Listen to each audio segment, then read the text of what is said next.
Hay un viejo adagio que dice, cuando al dueño del circo le crecen los enanos, no puede presentar enano. No tiene, el circo pierde gracia porque no tiene enano. Me refiero a que el Partido Comunista, quien ha venido apoyando durante 20 años a la Revolución Socialista Venezolana, ayer en una rueda de prensa que dio su secretario general, rechazó absolutamente la ley antibloqueo. Por primera vez el Partido Comunista se le para de frente a Nicolás Maduro y le dice, esa es una ley socialdemócrata, entreguista, que vende al país a los mejores postores, que vende la materia prima, que vende las industrias venezolanas. Claro, ellos hablan desde su ángulo porque los comunistas son absolutamente controladores, digamos, el marxismo-leninismo cree que la propiedad privada debe estar en manos del Estado, pero por primera vez, y es lo que resalto, los comunistas se le alzan al gobierno de Nicolás Maduro en términos verbales, no en términos de expresión. Y dice Rafael Ramírez, ex ministro de Minas y expresidente de PDVSA, es correcta la posición del Partido Comunista de Venezuela y los constituyentistas que se oponen a la ley antibloqueo. Es una ley que lesiona la soberanía nacional, viola la Constitución y las leyes de la República. Es una ley para entregar el petróleo y el futuro de la patria, dice desde Europa Rafael Ramírez. Evelyn Castro. Bueno, revisamos información y tenemos en el portal de caraotadigital.net, crece la cifra. El Foro Penal actualiza la lista de presos políticos en Venezuela. El Foro Penal actualiza el número de presos políticos en manos del gobierno de Nicolás Maduro. De acuerdo con la lista de esta semana, 359 personas siguen privadas de libertad de manera ilegal. El abogado director presidente del Foro Penal recuerda que en Venezuela se han producido 15.631 detenciones arbitrarias por razones políticas. El organismo de derechos humanos ha asistido legalmente a más de 12.000 detenidos actualmente liberados. También representa más de 9.000 personas sujetas a restricciones de libertad. Entre los detenidos actuales hay 335 hombres y 24 mujeres. Unos 232 son civiles, mientras que 127 son militares. Del total, 357 son adultos y 2 son adolescentes. Esto lo dice Alfredo Romero también, que lo tuitea en su cuenta en Twitter, @AlfredoRomeroAlcis. Bueno, y el padre José Virtuoso, dije, quien vaya a votar el 6 de diciembre no conseguirá nada. El padre José Virtuoso dijo que no tiene sentido votar en las elecciones del 6 de diciembre, rechazó que los dirigentes políticos critiquen el diálogo y la negociación para lograr una salida a la crisis. En el programa Vladimir a la Carta, Virtuoso consideró que la oposición debe reconstruir la unidad superior y sentenció: soy de los que creo que participar en estas elecciones no tiene sentido.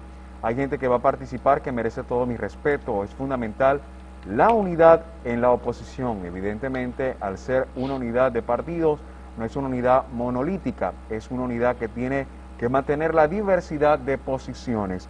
Lamentablemente, tú votas en las elecciones y no vas a conseguir nada. Al no brindar ninguna garantía y estar sesgada hacia los resultados previsibles, no constituyen un canal de expresión democrático, afirmó. Tenemos unas elecciones convocadas para el 6 de diciembre que ningún organismo serio a nivel internacional las avala por sus vicios, reprochó el padre José Virtuoso. Juan Carlos. Bueno, acá tengo una noticia que ha sido publicada desde ayer. La Fiscalía de Colombia emite orden de captura en contra de la ex fiscal o la fiscal general de la República, según usted lo vea, Luisa Ortega Díaz. Ella había sido citada en 3 ocasiones para que respondiera sobre casos que tienen que ver con ella. En las 3 ocasiones ella no acudió a la citación y se le ordenó, la Fiscalía 63 de Bogotá ordenó una orden de captura. Aparentemente el presidente Duque ha llamado a la fiscal para pedir que suspenda la captura de la fiscal general, pero esa información se la voy a verificar en las próximas horas. Ashley Coley, de 6 años, necesita ácido valproico. Si alguien puede ayudar, por favor, con este niño que tiene 6 años con ácido valproico, por favor. Carmen Vergara necesita insulina Lantus. Quien pueda llamar, a Ashley para el ácido valproico al 0414-622 2581. La señora Carmen Vergara necesita insulina Laptus, pueden llamarla al 0424-683-1132, 0424-683-1132. Tengo acá, tengo una felicitación que es para Litmar Suárez, que está cumpliendo 21 años el día de hoy, y a Jorge Negrete, que nos está escuchando. Contacto telefónico, Carlos Petit. Carlos Petit, estás haciendo una lista para meter allí a los pensionados y solicitarle a Guaidó que les dé un bono a los pensionados, pero esto ha traído mucho ruido. Cuéntanos qué es lo que estás haciendo, cuál es la solicitud y si existe o no la lista de la cual te estoy hablando. Carlos. Sí, muy buenas tardes, Juan Carlos, muy buenas tardes a la audiencia del programa. A punto, lo siguiente, dos aclaratorias. Nosotros comenzamos a solicitar datos de apoyo a una comunicación que enviamos a la ONU, a la OEA, al Comité de Derechos Humanos, a la Corte Internacional de Derechos Humanos y también a la Organización Mundial de la Salud. Nosotros ahí estábamos planteando de que no es posible que pueda sobrevivir un pensionado en Venezuela con una pensión de menos de $1, 0.88 centavos de dólar. Bueno, planteamos la situación, estábamos solicitando 500 datos de apoyo a ese documento, pero resultaron que 10.000 datos, y siguen llegando datos. Pero también, a la vez, el día 5 de septiembre, el presidente Juan Guaidó comenzó con obstáculos, con muchas obstrucciones, para cumplir con el bono de los héroes de la salud. Bueno, comenzó, y el día 7 ya nosotros, a través de la UNAP y a través de la Organización de Derechos Humanos, humanistas, solicitamos al propio Juan Guaidó que extendiera ese bono de los héroes al resto de los trabajadores de la administración pública, incluyendo los más vulnerables, que son los pensionados al Seguro Social.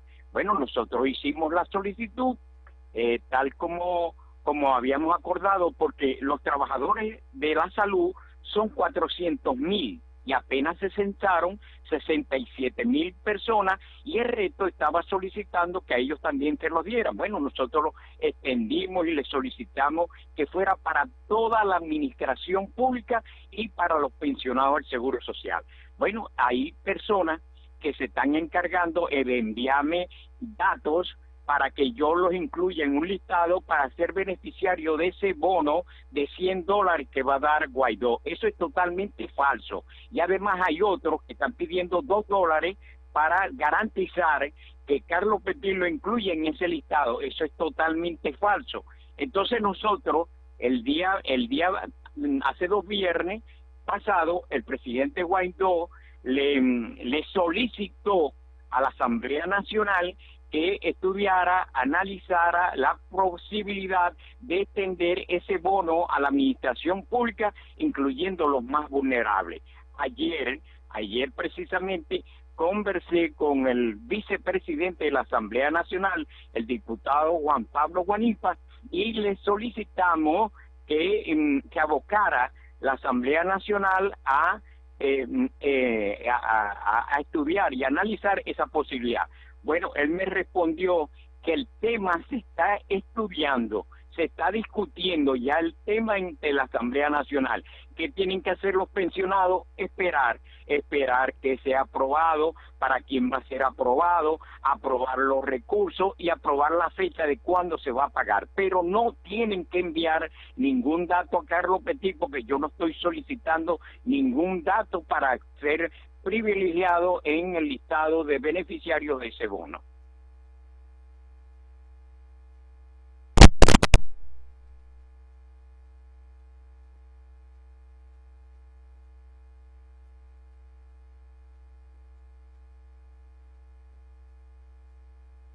Bueno, rápidamente reseñamos información que está en laverdad.com, y es que COSAP dice, el FAES manipulan pruebas para encubrir ejecuciones extrajudiciales. Ampliamos esta información. El subsecretario de Estado para América Latina de Estados Unidos denunció que los 2.000 venezolanos muertos desde enero de este año ocurrieron en lo que el régimen ilegítimo llama operaciones de seguridad. Ampliamos un poco más.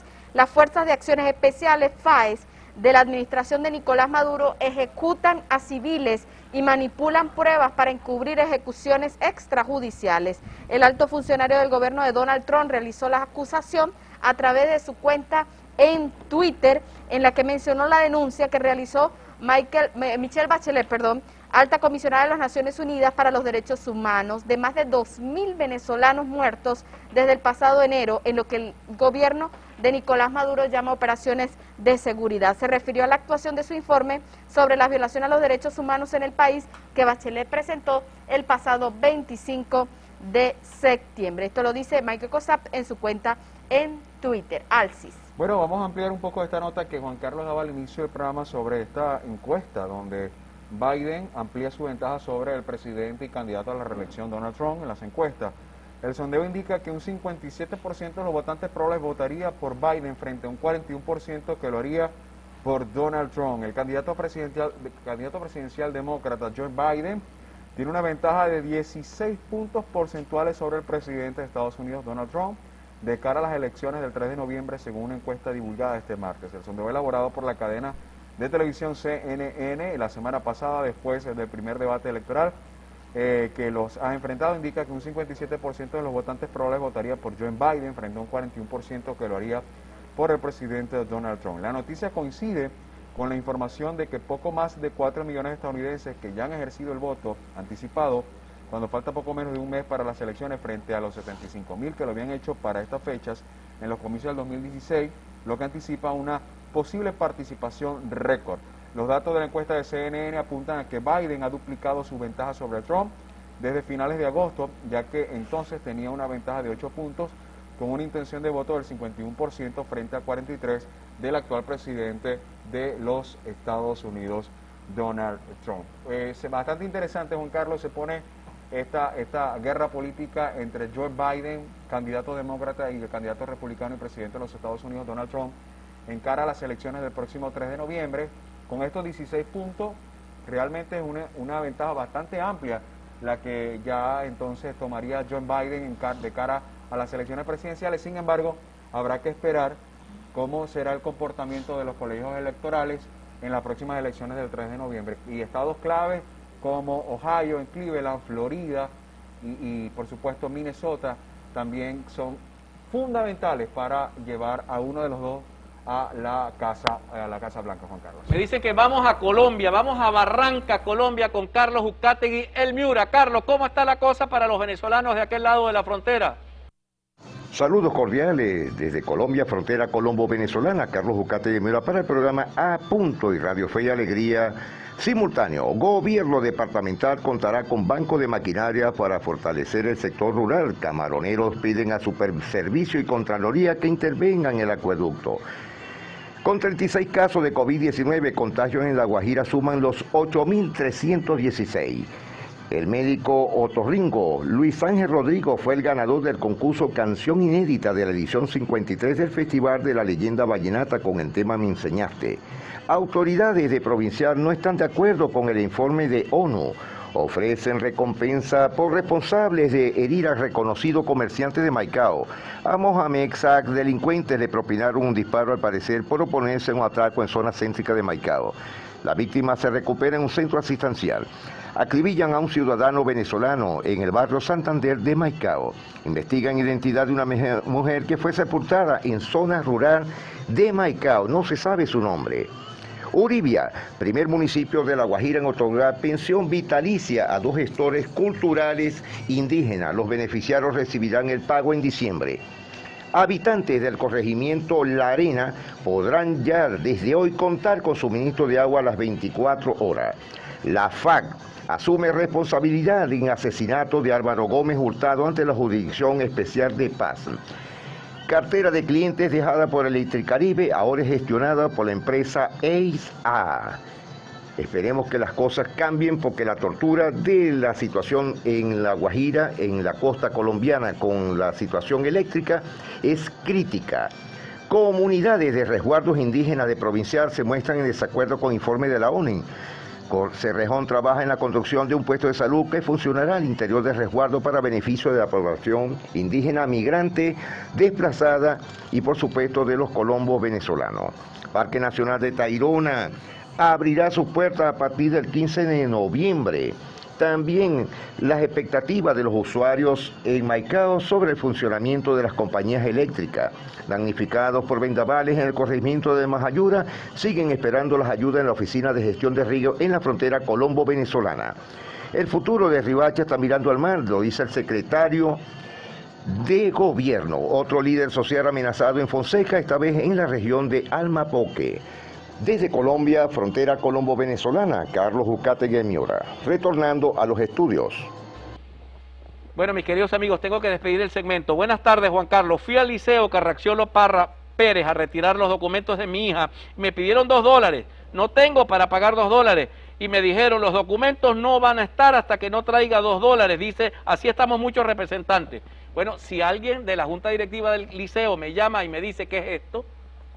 Porque estos son servicios gratuitos que yo tenga entendido. Identificamos y ya regresamos. Ya regresamos. A punto con Juan Carlos Fernández.